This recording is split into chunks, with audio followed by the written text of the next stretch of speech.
నమస్తే, welcome to our channel. Prostitution తప్ప రైటా అనే ఒక చిన్న అంశం పైన నేను రీసెంట్గా ఒక ఇంటర్వ్యూ చూశాను బాలగారిది. దాని గురించి అసలు నాకు పర్సనల్గా అడగాలనిపించింది, అందుకే నేను పిలుచుకున్నాను ఈరోజు. సార్ బాలగారు నమస్తే అండి. నమస్తే. మొన్న సేమ్ మనం ఎక్కడైతే చేస్తున్నామో అదే ఛానల్లో నాకు మీద ఒక క్లిప్పింగ్ కనపడింది, నాది ఎతుకుతా ఉంటే మీది కనపడింది. ఏంటి నా ఈ టాపిక్ మీద మాట్లాడారు విన్నాను, నాకు ఇంట్రెస్టింగ్ అనిపించింది. బట్ నాకు కూడా చాలా క్వశ్చన్స్ ఉన్నాయి అడగడానికి అని చెప్పేసి I just want to ask you on that. First ఒక విషయం చెప్పండి, ప్రాస్టిట్యూషన్ తప్ప రైటా అనే దాన్ని స్టార్ట్ చేద్దాం and I will ask you more. Prostitution తప్ప రైటా అనే సెగ్మెంట్ కింద తీసుకున్నప్పుడు it's basically physical need for two genders. One is a female, another is a male. So ఇది మీకు న్యాచురల్ సోర్స్ అనమాట. అంటే ఇన్హెరిటెంట్గా మన బాడీలో నుంచి ఉన్నది. It's by birth. దాన్ని ఎవరు ఒక లానో లేకపోతే ఒక యాక్టో లేకపోతే ఇంకొక పవరో లేకపోతే ఇంకోటి ఏదో తీసేది కాదు. అది ఇట్స్ అ న్యాచురల్ సోర్స్. అది ఈ న్యాచురల్ సోర్స్ని కట్టేది ఎవరు చేయలేరు. మీరు చేయలేరు, నేను చేయలేము, ఎవరు చేయలేం. ఇద్దరు వ్యక్తులకు ఇష్టపడి చేసుకునే దాన్ని రాంగ్ అని డిఫైన్ చేసింది ఎవరు? It's so called society. Society చట్టాలు ఏం చెప్పాలా? It's so called society. Course అయ్యయ్యో తప్పు.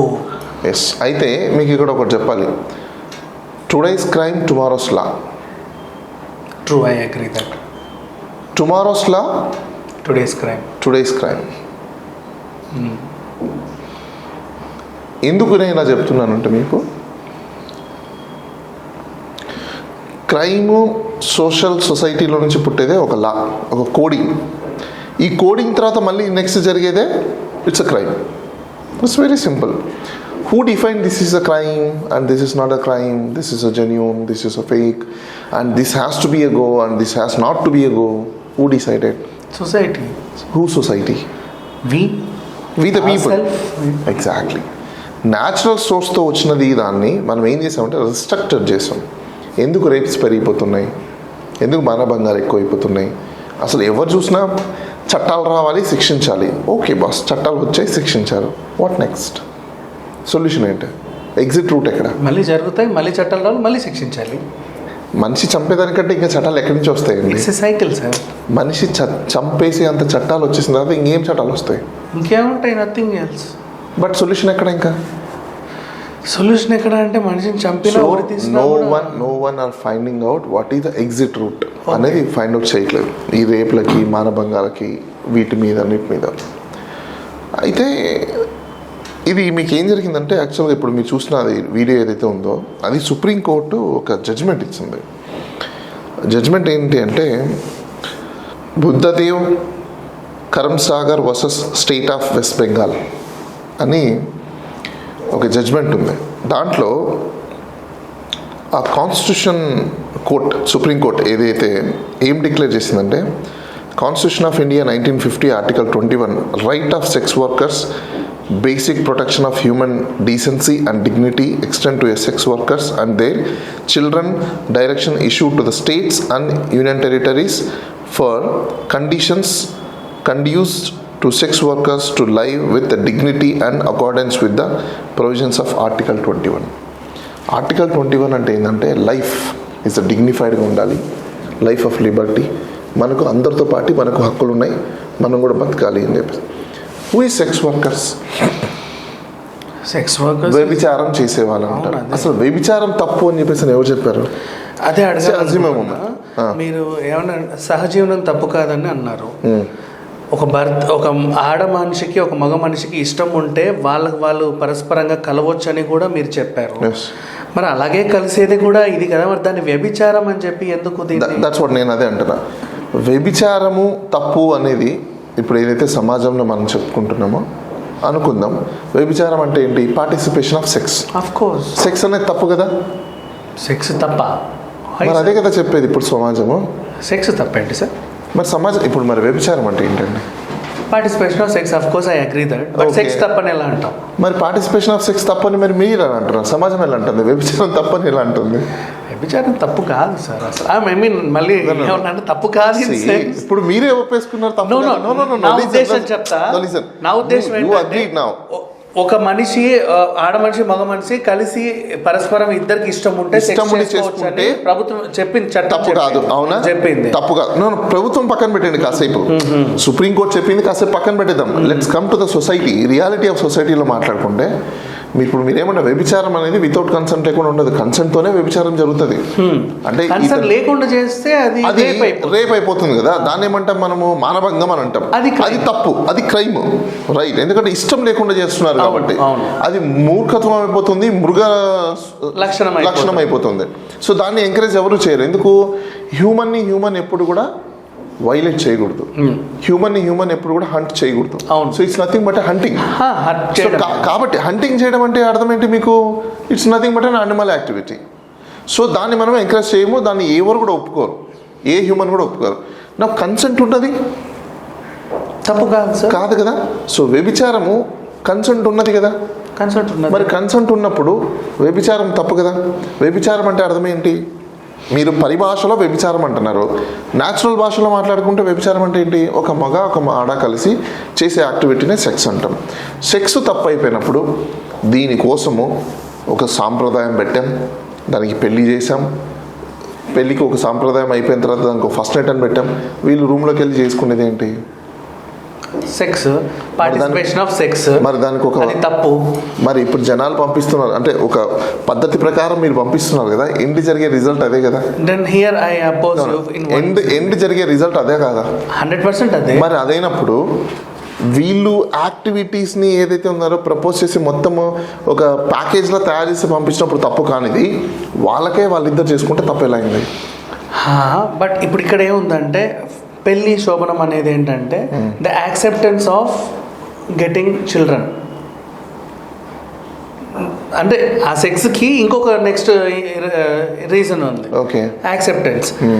ఈ సహజీవనం అనే ఇది ఉంది చూసావా, ఇక్కడ యాక్సెప్టెన్స్ ఉండదు పిల్లలకి. అంటే దేర్ చాయిస్ ఉండొచ్చు, it's their choice. Even marriage చేసుకున్న తర్వాత కూడా it's their choice, it is not mandatory. But అక్కడ పిల్లలు ఉంటే అది ఫంక్షన్లు చేసి టెంట్లు వేసేది, ఇక్కడ పిల్లలు అనేది అది ఎవరు డిఫైన్ చేస్తున్నారు? సొసైటీ అంటే ఎవరు? మనమే. తప్పెవరి దగ్గర ఉంది? మనదే. దట్స్ ఇట్, అయిపోయింది. ఒకరు గ్రాండ్గా మ్యారేజ్ గ్రాండ్ హోటల్లో చేస్తారు, ఒకరు మ్యారేజ్ ఇంకో చోట చేస్తారు. వాళ్ళు ఫస్ట్ నైట్ చేసుకుంటారు, వీళ్ళు ఫస్ట్ నైట్ చేసుకుంటారు. What is the difference? No difference. Then గుడిసెలోనూ చేసుకుంటారు, రోడ్ల పైన చేసుకుంటారు. సో ఇక్కడ perception of scene, eyes, ideology, a person, that's only a difference making this is a society. You don't see the society boss. So ఇప్పుడు వ్యభిచారం తప్పు అని ఒక 50% ఆస్పెక్ట్లో ఏముందంటే ఆ అమ్మాయిని తెలిసో తెలియక మానసికంగా తనని తాను హింసించుకుంటుంది. అంటే ఒకరితో ఆగట్లా, డబ్బు ఇస్తున్న కొద్దీ షీఈస్ పార్టిసిపేటింగ్. అంటే రోజుకి 10, 20, 30 అండ్ ఈవెన్ వాళ్ళు కూడా కొంచెం క్రూరంగా తనని కాదు. ఇక్కడ ఒక విషయం గుర్తుపెట్టుకుని, ఇప్పుడు అది హింసే కదా. సెక్స్ హింస ఎలా అవుతుంది? తన ఇష్టంగా ఓయో రూమ్లలో చేసుకునేది వేరు, ఈవిడ గుడారంలో పడుకొని 10 మందితో పాశ్చవికంగా చేయించుకునేది వేరు. అది ఆమె కదా ఫీల్ అవ్వాలి. దట్స్ వాట్ నేను ఆమె కదా ఫీల్ అవ్వాలి. అంటే తనే సైకలాజికల్ గా చిల్లర కోసం తనని తాను హింసించుకుంటుంది. నేను అదే అంటున్నా, తను అలా ఫీల్ అయ్యి తనకు ఆ ప్రొఫెషన్ వద్దని అనుకున్నప్పుడు she may choose another profession. పని చేసుకోవడము ఎందుకు లేవంటే ఇక్కడ ఈ హింస అనుభవిస్తుంటే నాకు రోజుకి 10,000 వస్తున్నాయి, అక్కడికి వెళ్ళి ఇడ్లీ గిన్నె కడిగితే నాకు 100 రూపాయలు. అంటే లైఫ్ ని ఇప్పుడు డిఫరెన్షియేట్ చేసుకునేది ఎవరు? తనే. మరి హింసని ఎలా అంటాం? Of course, but article 21 life Liberty అనేది మీకు సంబంధించింది. It's your independent choice. What life you want అనేది నువ్వు పుట్టిన తర్వాత. మీకు బెస్ట్ ఎగ్జాంపుల్ ఒకటి చెప్పనా? అమ్మ కడుపులో ఉన్నప్పుడు మనమందరము మనకు రూపమే లేదు. ఫాదర్ యొక్క జీన్స్ని తీసుకొని మనము అమ్మ కడుపులోకి వెళ్ళి ఊంబులోకి వెళ్ళి ఒక బ్లడ్ ఎగ్లా తయారయ్యి అక్కడి నుంచి మన రూపాన్ని మనం డిజైన్ చేసుకొని కాళ్ళు, చేతులు, ముక్కు, కళ్ళు, చెవులు, ఈ బాడీని అంతా ఇంత నీట్గా డిజైన్ చేసుకున్న ఆర్కిటెక్చర్స్ మనం. ప్రాణం పోసుకున్న బ్రహ్మలం మనము. ఒక డార్క్ రూమ్లో నుంచి బయటకు వచ్చిన మీరు ఏ పేరు పెట్టుకుంటారో, మీరు ఏ వీరుల పేర్లైనా పెట్టుకోండి. మీరు హిట్లర్ అంటారా, చెగోవేరా అంటారా, లేకపోతే ఏమైనా పేర్లు పెట్టుకోండి, what ever name you called. దాంట్లో నుంచి మనం పోరాడి, అమ్మ కడుపులో నుంచి మనం పోరాడి బయటికి మన ప్రాణాన్ని మనం పోసుకొని బయటకు వచ్చాం. అవునా? అంతకంటే టఫెస్ట్ లైఫ్ ఇప్పుడు మనం బతికేది నో కాదు. చాలా సింపుల్ లైఫ్, అంతకంటే టఫ్ అయితే కాదు.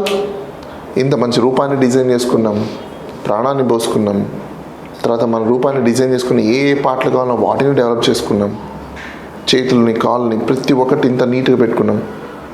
సో అక్కడ పెట్టిన ఎఫర్ట్స్ ఇక్కడ ఎందుకు పెట్టలేకపోతున్నాం? Because there you are independent. There you are independent when you are inside of your mom womb. But ఇక్కడికి వచ్చాక you are making yourself your dependent. So that is a problem. If you feel you are also right now you are independent, మీకు ఇవేవి కనిపించవు. మరి ఇప్పుడు వ్యభిచారం తప్పు కాదు అని మనం చెబుతుంటే, ఇప్పుడు ఫర్ ఎగ్జాంపుల్ ఇంకో టైప్ ఆఫ్ క్రైమ్స్ కూడా పెరుగుతున్నాయి కదా. ఎలాంటి టైప్ ఆఫ్ క్రైమ్స్? ఎలాంటి క్రైమ్స్ అంటే కొంతమంది ఇప్పుడు ఈ అమ్మాయిలు డబ్బులు లేక ఎవరైతే పడుకుంటున్నారో వీళ్ళంతా చేస్తున్నారు. రోజుకి 20 సార్లు 30 సార్లు చేయించుకొని వాళ్ళలోనే, అంటే ఇది ఆత్మహత్య అని చెప్పలేము, హత్య అని కూడా చెప్పలేము, కొన్నేళ్ళకి చచ్చిపోతున్నారు వీళ్ళు. You are wrong. రకరకాల రోగాలతో పోతున్నారు. అండ్ మీరు చెప్పే డేటా అసలుకి ఇట్స్ విత్ ఇప్పుడు ఎందుకంటే సుప్రీంకోర్టు జడ్జిమెంట్ కూడా ఊరికే నాన్ సెన్స్ కాదు అలా నాట్ డూయింగ్ హైజీనిక్ సార్. ఎక్కడ పడితే అక్కడ పడుకుంటున్నారు, అడవిలో పడుకుంటున్నారు. ఈరోజు సొసైటీలో అలా ఎవరు వ్యభిచారం అలాగే ఉంది. ఈరోజు మీరు అనుకుంటున్నారు, పరస్పరం మాత్రం అలా లేదు. They are going to oh your room happily. నేను అదే అంటున్నాను. మీరు ఇంకా ఎప్పుడో 1990s ఉన్నారు. ఇంకా ఈరోజు 2023 సెంచరీ. బయటికి రండి, ఏ ఊర్లో చూసినా ఈరోజు ఓయో రూమ్స్ ఉన్నాయి, ఎక్కడికి వెళ్ళినా ఈరోజు హోటల్స్ ఉన్నాయి కదా. ఒక ఆమె రోజుకు 30 సార్లు రూమ్ బుక్ చేస్తే ఇస్తున్నారా? బుక్ చేసేది ఎవరు? మీరేమైనా బుక్ చేస్తున్నారా? They booking and she is going there. Usually నేను ఎందుకంటే ఈ సోషల్ ఇంజనీరింగ్ చేసే పార్ట్లో వీటి మీద అన్నిటి మీద స్టడీ చేసి ప్రాక్టికాలిటీ చూసిన తర్వాతనే నేను ఈ జడ్జ్మెంట్ వచ్చిన తర్వాత కూడా నేను దీని మీద ఎందుకు చేయడం మొదలుపెట్టాను. బికాస్ రియాలిటీ అండ్ జడ్జ్మెంట్ రెండు సిమిలారిటీస్గా ఉన్నాయి కాబట్టి. సో సుప్రీంకోర్టు కూడా మీకు ఏం చేసిందంటే, ఇప్పుడు దాకా చట్టాలు లేవు, వీళ్ళు కూడా మాకు ఒక రైట్ కావాలి, మేము కూడా సమాజంలో బతికే వాళ్ళమే, we are also equal contributors towards the country. So tax కడుతున్నాం, అన్నీ మేము చేస్తున్నప్పుడు మాకెందుకు డిగ్నిఫైడ్ లైఫ్ మాకు ఇవ్వరు? మీరెవరు? Who are you to decide we are not part of the society అని చెప్పడానికి? మాకు డిగ్నిటీని కటైల్ చేయడానికి మీరెవరు అని చెప్పేసి క్వశ్చన్ చేశారు. ఈ క్వశ్చన్ చేసినప్పుడు ఆర్టికల్ 141, 142 ప్రకారం సుప్రీంకోర్టు ఆర్టికల్ 142లో అన్ని స్టేట్స్కి డైరెక్ట్ చేసి ఒక లా లేట్ డౌన్ చేసింది, డైరెక్షన్స్ ఇచ్చింది. వీళ్ళకి కూడా ఆధార్ కార్డులు ఇవ్వండి, రేషన్ కార్డులు ఇవ్వండి, వీళ్ళకి కావాల్సిన సెక్యూరిటీస్ని ప్రొవైడ్ చేయండి, ఎవ్రీథింగ్ ఇవ్వండి అని చెప్పేసి. వీళ్ళని ఎక్కడే కానీ మీరు అసలు ఇండిగ్నిఫైడ్గా చూడకూడదు, డిగ్నిఫైడ్గానే చూడాలి. ఒకవేళ వీళ్ళని ఎవరైనా అట్రాసిటీ చేస్తే వాళ్ళ మీద కేసులు పెట్టచ్చు. Like equal to the SC ST ఎలా అయితే పెడతారో వీళ్ళ మీద అట్రాసిటీ ఎవరైనా చేశారనుకోండి, you can book the case. Done. ఇప్పుడు నేను ఫస్ట్ చెప్పింది, and by the way supreme court ఇది కూడా చెప్పింది, హ్యూమన్ ట్రాఫికింగ్ చేయడం నేరం. దాని గురించే వస్తున్నాను నేను. అదే మీరు అడగక ముందే నేను ముందే చెప్తున్నాను. సుప్రీంకోర్టు క్లియర్ అయిపోయింది, హ్యూమన్ ట్రాఫికింగ్ చేస్తే మాత్రం నేరమే. అయితే ఫీమేల్కి ఇష్టం ఉండి మేల్కి ఇష్టం ఉండి వాళ్ళ కన్సెంట్తో సెక్స్ వర్కర్గా మారితే మాత్రం వాళ్ళకి డిగ్నిఫైడ్ లైఫ్ కావాల్సిందే. నేను కావాలంటే మీకు డైరెక్షన్స్ కూడా చెప్తాను, వినండి ఒకసారి. ఇవ్వండి, prevention of human trafficking is prohibited. అది వైలెన్స్, దాన్ని సుప్రీంకోర్టు కూడా దాన్ని ఏకీభవించలేదు. అయితే సుప్రీంకోర్టు ఏం డైరెక్షన్స్ ఇచ్చిందంటే, the directions that are issued today related only to the rehabilitation measures in the respect of sex workers and other connected issues. Respect, right? The panel has recommended in respect of the third term of the reference in the following terms. What is the terms? Now I am going to be read the terms. 1. Sex workers are entitled to equal protection of the law. And criminal law must be applied equal in all cases on the basis of age and consent. When it is clear that the sex worker is an adult and is participating with the consent, the police must refrain from interfering or taking any criminal actions. వాళ్ళిద్దరు sex చేసుకుంటున్నారో లేకపోతే sex వర్కర్గా రూమ్లో ఉన్నప్పుడు police వాళ్ళు interference అవ్వకూడదు. Refrain your self, don't disturb them అని చెప్పి చెప్తుంది. Next, any sex workers who is a victim of a sexual assault should be provided with all facilities available to the surveyor of the sexual assault, including immediate medical assistance in accordance with section 357 of Criminal Procedure Code, read with the guidelines and protocols, medico-legal care, and surveyors are victims of sexual violences. Minister of Health and Family Welfare 2014 ఇచ్చిన గైడ్లైన్స్ని follow అవ్వమంటుంది. And third one, whenever there is an raid on any brothel, since voluntary sex worker is not a illegal and only running of a brothel is unlawful. Brothel house నడుపుతున్నారనుకోండి, అక్కడ sex వర్కర్స్ని కాదు మీరు పట్టుకోవాల్సింది, ఎవరైతే నడుపుతున్న వాళ్ళని మాత్రమే మీరు పని చేయగలుగుతారు తప్ప కన్సెంట్ ఉండి వీళ్ళు సెక్స్ చేసుకుంటే మాత్రం దాన్ని మీరేం చేయడానికి లేదు అని కేటగిరికల్గా చెప్పారు. కన్సెంట్ ఉండదు బికాస్ వీళ్ళే క్లయింట్స్ తెచ్చి బలవంతంగా వాళ్ళ మీదకి పంపుతారు. అప్పటికి వచ్చేవారు పాడేవాడో వీళ్ళకి తెలియదు, వీడియో దట్స్ వాట్ నేను అదే అలాంటివి ఉంటే మాత్రం చేయడానికి లేదు అని ఉంటుంది. Then the sex workers connected should not be concerned should not be arrested or penalized or harassed or victimized. వాళ్ళని విక్టిమైజ్ చేయకండి, హరాస్ చేయకండి, పీనలైజ్ చేయకండి అని చెప్తుంది. నా fifth point, it has been noticed that attitude of the police towards of the sex workers is often brutal and violent. It is if they are in a classes whose rights are not recognized, the police and other law enforcement agencies should be sensitize the rights of the sex workers who also enjoy all basic human rights and other rights guaranteed in the Constitution of India to all the citizens. Police should be treated as all sex workers with a dignity and should not be abuse them both verbally and physically and subject to them of the violence or coercive them into any sexual activities. అంటే వాళ్ళకు మీరు అట్లాంటివి ఏం చేయకుండా, అంటే మీకు తెలుసు సొసైటీలో పోలీస్ స్టేషన్కి వెళ్తే సెక్స్ వర్కర్ని ఎలా చూస్తారు, ఎలా తిడతారు, ఏ విధంగా అలా చేయకూడదు. చాలా డిగ్నిఫైడ్గా ఉండాలి, బిహేవ్ లైక్ అయినా కామన్ మ్యాన్తో సిటిజన్తో ఎలా బిహేవ్ చేస్తారు, సో యాజ్ ఇట్ ఈజ్ ఉండాలనే చెప్తుంది. Now come to the point of sixth one, the press council of India should as to issue appropriate guidelines. ఇది చాలా important. For the media to take utmost care not to be reveal the identity of the sex worker during the arrest, raid and rescue of operations, whether an a victim or an accused, and not to be published of telecast or any photos that would result in a disclosure of any such identities. Besides, the newly introduced in section 354C IPC, which makes voyeurism of the criminal offences, should be strictly enforced against the electronic media. ఇది పాటిస్తున్నారు, blur చేస్తారు లేకపోతే mask చేస్తారు. In order to prohibit of a telecasting of the photos and sex workers with their clients in the grab of capturing of the secure operations. ఇదేంటో తెలుసా? ఇప్పుడు మీరు ఒకటి చెప్పేసారు బాగుంది, కెమెరా దూర్ చేసి పెట్టేసి నో వాళ్ళ అడ్డమడ్డం అయిపోయి వాళ్ళ మూతి దగ్గర కెమెరా పెట్టేసి ఇలాంటి యాక్షన్ చేస్తారు చూస్తారా, వాళ్ళ మీద కూడా క్రిమినల్ యాక్షన్ తీసుకోమంటుంది. అదే అంటే అక్కడికి వెళ్ళా కొంచెం అత్యుత్సాహం ప్రదర్శిస్తారు అలాంటి వాళ్ళ మీద కూడా. Now seventh point, measures that the sex workers employee of their health and safety, use of condoms etc. must neither constructed as an offence nor seen as an evidence of the commission of the offence.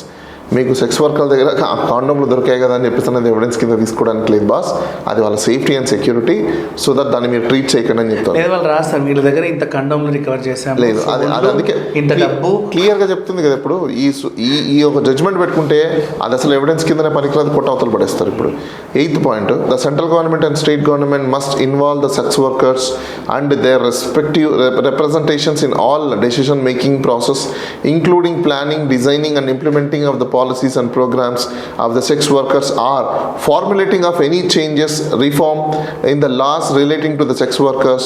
This can be done either by including them in the decision making authorities or panel, and or by taking their views on the decision affecting them. మీరు ఏదో ఒక పాలసీని, ఒక ప్రోగ్రామ్ని వాళ్ళకి design చేయండి, safety security మెజర్స్కి సంబంధించింది. దాంట్లో మీరు ఏదో కూర్చొని మేము బ్యూరోక్రాట్స్ లేకపోతే మేము మినిస్టర్లము మేము గవర్నమెంట్ అనుకొని మీరు కూర్చొని చేయడానికి కుదరదు. వాళ్ళని ఖచ్చితంగా ఐడెంటిఫై చేసి పిలిచి వాళ్ళకు ఒక కమిటీ పెట్టి ఇన్వాల్వ్ చేసి వాళ్ళకి ఏం కావాలో ఫస్ట్ ఆఫ్ ఆల్ వాళ్ళ స్టేక్స్ని అడిగి తెలుసుకొని అప్పుడు మీరు డిజైన్ చేయండి అని చెప్తుంది. Then now coming to the point of 9, the central government and state governments through National Legal Service Authority, State Legal Service Authority and District Legal Service Authority should carry out the workshop for educating of the sex workers about their rights, vice versa, the legality of the sex worker, right and obligations of the police, and what is the permit and prohibit under the law. Sex worker can also be informed as how they can get access to the judicial system of enforce of their rights and prevent unnecessary harassment at the hands of the traffickers or police. అంటే ఏం చెప్తుంది, legal aid వాళ్ళకి కూడా ఒక బరువు బాధ్యతను ఇచ్చేసింది. Boss అలాంటి వాళ్ళని ఐడెంటిఫై చేయండి, ఎడ్యుకేట్ చేయండి, వాళ్ళకి లా ఏం చెప్తుందో చెప్పండి, వాళ్ళ రైట్స్ గురించి చెప్పండి, వాళ్ళ ప్రొటెక్షన్స్ గురించి చెప్పండి, వాళ్ళ డిగ్నిఫైడ్ గురించి చెప్పండి, ప్రతి ఒక్కటి వాళ్ళకి నేర్పించండి అని చెప్తుంది. And now the last point will conclude now. అవి నేర్చుకోవడానికి వాళ్ళకి ఇంట్రెస్ట్ లేకపోతే, వాళ్ళ రైట్స్ వాళ్ళు తెలుసుకోకపోతే వాళ్ళు ఎట్లా డిఫైన్ చేసుకుంటారు? ఇన్ కేస్ వాళ్ళకి ఇంట్రెస్ట్ లేదు, నాకు ఇంట్రెస్ట్ ఓకే ఫైన్, ప్రాబ్లం వచ్చినప్పుడు వాళ్ళే వస్తారు, అప్పుడు చెప్పండి. ఓకే, అప్పుడు డినై చేయమని చెప్పలేదు, మనం చెప్తాం. ఓకే, వాళ్ళు డినై చేస్తే మళ్ళీ తర్వాత చెప్పాలి. అప్పుడు 10th point, last one, as already recommended in a 6th interim report and so on, no child of sex worker should be separated from the mother mainly. ఇది మనం చాలా వింటుంటాం, అమ్మ సెక్స్ వర్క్ చేస్తుందని చెప్పేసి అని ఈ సమాజంలో ఉన్న వాళ్ళు పిల్లని లాక్కెళ్ళిపోయేసి ఎక్కడో పెట్టేసి రచ్చరచ్చలేదు. అంటే కొన్నిసార్లు అమ్మ కూడా ఎవరికి పుట్టిందో తెలియదు ఇన్ జనరలీ అది పక్కన పెడితే అలాంటి సిచ్యువేషన్స్లో ఆమె నుంచి పిల్లల్ని దూరం చేయకండి అని చెప్పి చెప్తాను. So how beauty of this judgement వదిలేస్తుంది అంటున్నాను, మీకు అర్థం కావట్లేదు. అలాంటి కేసెస్ చాలా తక్కువ అండి. మీరు ఒకప్పుడు ఉండేవి, వన్స్ ఆఫ్ అన్ టైం వీళ్ళు లాక్కెళ్ళడం వేరు, తల్లి అది ఒకప్పుడు ఉండేది, ఇప్పుడు లేదు. అది మీరు అదే అంటున్నా, మీరు 1990s ఆగిపోయారు. Come to the 2023. ఈ మధ్య ప్రాసెస్ నాకు తెలియదు. సో అదే అంటున్నా, మీరు ఈ మధ్య కాలంలో ఎప్పుడు కూడా మీరు దానికి సంబంధించిన మీరు స్టడీ చేయలేదు కాబట్టి మీరు ఇంకా 1990s ఉండిపోయారు. 2023 ఎవరు కూడా అలా లేరు, ఆ మైండ్ సెట్స్తో ఎవరు లేరు. ఇప్పుడు సెక్స్ వర్క్ అనేది కూడా it's a part of life. Sex work అంటే మీరు ఏమనుకుంటున్నారు, ఇప్పట్లో స్పా సెంటర్స్లో కూడా మనం చూస్తున్నాం, హ్యూమన్ బాడీ క్రాస్ మసాజ్లో చూస్తున్నాం. అది ఎమోషన్లో అప్పటికప్పుడు వస్తే వాళ్ళ కన్సెంట్ ఉంటే వాళ్ళు చేసుకునేది అంతే, ఇట్స్ నథింగ్ దేర్. ఆ సెక్స్ ఇప్పుడు అసలు ఆ సెక్స్ వర్కర్స్ని ఇండిగ్నిఫైడ్గా చూడాలనే కాన్సెప్ట్స్ని తీసేశారు ఇప్పుడు. అది ఎంజాయ్మెంట్ వాళ్ళకి. ఆ టైంలో అప్పుడు హ్యూమన్కి సంబంధించిన ఇంబ్యాలెన్సెస్ జరిగినప్పుడు ఆ సిచ్యువేషన్స్లో జరుగుతుంది అది. సో వాళ్ళకిద్దరికి కన్సెంట్ ఉన్నప్పుడు where is the question is arrays. And brothel houses అంటారా, అలాంటి స్పెసిఫిక్గా పని బ్రోతల్ హౌసెస్ ఏదైనా ఉంటే వాటిని మాత్రం ఇచ్చేయమని చెప్పారు. వాళ్ళ కన్సెంట్ ఉండి వాళ్ళు చేసుకుంటున్నారు అనుకోండి, no matter at all, it's very simple. ఇంక ఇంత మంచి జడ్జ్మెంట్ ఉన్నప్పుడు వ్యభిచారం నేరం, వ్యభిచారం ఇది ఎలా అవుతుంది? చాలామందికి తెలియక ఏం చేస్తున్నారు, ఇప్పటికి కూడా రైట్స్ చేస్తున్నారు. గవర్నమెంట్కి సంబంధించిన ఎగ్జిక్యూటివ్స్ కావచ్చు, పోలీస్ వాళ్ళు కూడా కావచ్చు. బట్ వాళ్ళకి వాళ్ళ రైట్స్ కానీ కరెక్ట్గా తెలిస్తే మాత్రం వాళ్ళ ఉద్యోగాలు పోతాయి. సుప్రీంకోర్టు చాలా స్ట్రిక్ట్ జడ్జ్మెంట్ అది. వాళ్ళు ఒకవేళ మాకు తెలీదు ఈ జడ్జ్మెంట్ గురించి అంటే కూడా వాళ్ళ ఉద్యోగం పోతుంది. వాళ్ళకి తెలీదు అంటే కూడా ఉద్యోగం పోతుంది. ఎందుకంటే బాధ్యత వాళ్ళ కాదు, సుప్రీంకోర్టు ప్రతి స్టేట్కి డైరెక్ట్ చేసింది. ఇక్కడ చీఫ్ సెక్రటరీకి డైరెక్ట్ చేసింది. ఇది బాధ్యత చీఫ్ సెక్రటరీ, చీఫ్ మినిస్టర్ కూడా కన్సర్న్ పోలీస్ హెడ్కి డైరెక్ట్ చేయాలి, సర్కులర్ పాస్ చేయాలి. ఇప్పుడు దాకా పాస్ చేయలేదు మాకు తెలియదు అని అనుకుంటే వాళ్ళ ఉద్యోగాలు కూడా పోతాయి. ఇది చాలా serious issue. They cannot say we don't know. ఎందుకంటే supreme court is directed to you, not directed to someone. It is directed to the state. So it is a state responsibility. So when state is failed, then who's responsible? Being a state employee, you must know. When you know to go and write, you must know whether you are empowered or not.